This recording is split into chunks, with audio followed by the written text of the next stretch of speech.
kasih Bapak Ibu dan juga yang kami hormati. Kita lanjut lomba ini dengan bersama-sama kita menyaksikan peserta dengan nomor undian 4. Selamat menyaksikan. Sampai semuanya,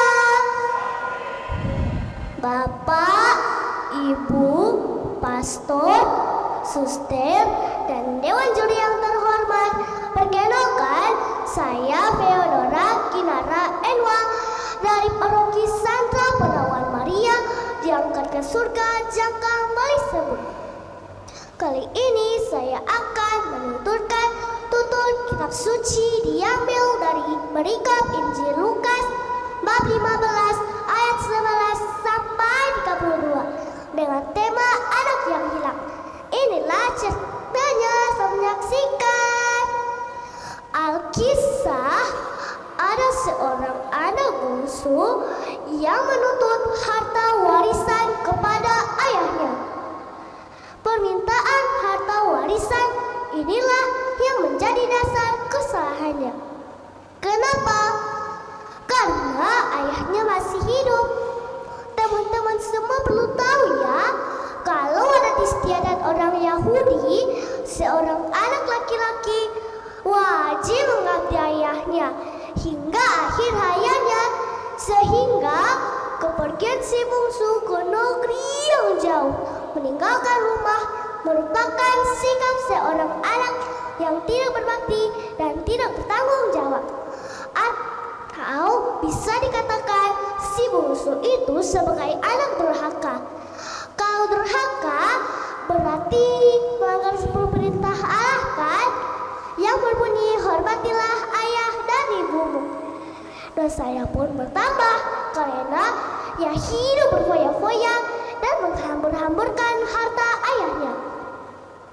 Tapi tanpa diduga dan dikira-kira, wong si bungsu itu habis dan terjadilah bencana kelaparan di negeri itu, sehingga si bungsu mau tidak mau harus bekerja untuk menyambung hidup dengan menjadi penjaga kawanan babi. Babi termasuk binatang haram dan najis loh, dan para rabi Yahudi mengutuk para pemelihara babi. Aduh, betapa malangnya si bungsu yang kelaparan itu. Lebih parahnya lagi, derajatnya menjadi sangat hina kan, sebab ia ingin mengisi perutnya dengan ampas yang menjadi makanan babi. Masa ia mau menyamakan dirinya dengan babi? Dalam keadaan malang melintang itu, si bungsu pun ingat betapa melimpahnya makanan di rumah ayahnya dan tidak satupun pekerjaan yang kelaparan. Penderitaan lahir batin yang diderita akhirnya telah mendorong si bungsu untuk mengakui dosa-dosanya dan bertobat. Akhirnya ia pun memutuskan berbalik arah, pulang kembali ke rumah ayahnya, mengakui dosa-dosanya terhadap ayahnya dan siap menanggung hukumannya. Ia juga sadar bahwa dirinya tidak pantas lagi disebut anak, sehingga cukuplah jika ayahnya mau mengampuni dan menerimanya sebagai salah satu pekerjaan saja, pikir si bungsu. Namun ternyata sang ayah tidak memutuskan hubungan dengan si bungsu, tetapi selalu merindukan kepulangannya kembali. Ketika dilihatnya si bungsu dari kejauhan, tergeraklah hati sang ayah oleh belas kasihan dan berlari menyongsong si bungsu.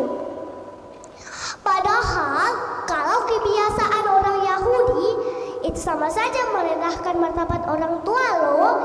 Tetapi si ayah tidak peduli karena tidak ingin melindungi si bungsu dari kesendiriannya berjalan di kampung agar tak dihina dan ditolak masyarakat. Dia merangkul dan menciumnya sebagai lambang kasih sayang. Segeralah sang ayah memerintah para hambanya mengambil dan memakaikan jubah yang paling terbaik serta cincin dan sepatu. Jubah sebagai lambang kehormatan, cincin sepatu lambang kemerdekaan bagi yang memakainya. Tidak hanya itu, pesta pun diadakan dengan menonton lampu yang tambun untuk mengungkapkan betapa luar biasanya sambutan dan pengharapan sang ayah. Karena pesta makan seperti menonton lampu jarang sekali terjadi di Palestina, kecuali kesempatan yang istimewa saja. Juga pestakan bersama masyarakat. Jadi wajarlah menonton lampu tambun sekaligus juga untuk menyampaikan si bungsu dengan masyarakat. Pesta pun diadakan. Ketika pesta sedang asyiknya berlangsung, si sulung tiba-tiba pulang dari ladang. Waduh, maka betapa terkejutnya si sulung mendengar di rumah sedang ada pesta dengan musik dan tari-tarian lagi. Bertanyalah si sulung kepada hambanya. Setelah menyimak penjelasan dari hambanya, hatinya pun menjadi iri dan kesal karena kecemburuan. Bagaimana tidak? Aku yang capek-capek kerja di ladang, masih harga itu yang dipestakan, pikir si sulung. Alhasil, rumah yang sudah sekian lama dihuninya menjadi asing dan merasa dirinya tidak cocok lagi dengan rumah itu. Mendengar si sulung pulang, sang ayah keluar untuk mengajaknya basuh. Tetapi si sulung menolak. Kenapa? Diriku yang sudah bertahun-tahun menemani ayah dan tidak pernah melanggar perintah ayah, tetapi tidak pernah diberi ganjaran atau imbalan. Maka memuncaklah amarahnya dengan tidak mau menerima adiknya itu. Ia tidak lagi menyebut si bungsu adik, tetapi anak ayah. Namun sang ayah menanggapi si sulung dengan penuh belas kasihan.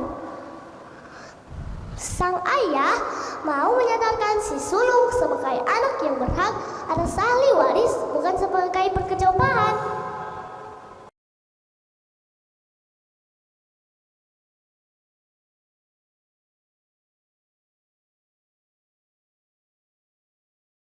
Sehingga ia patut ikut berpesta.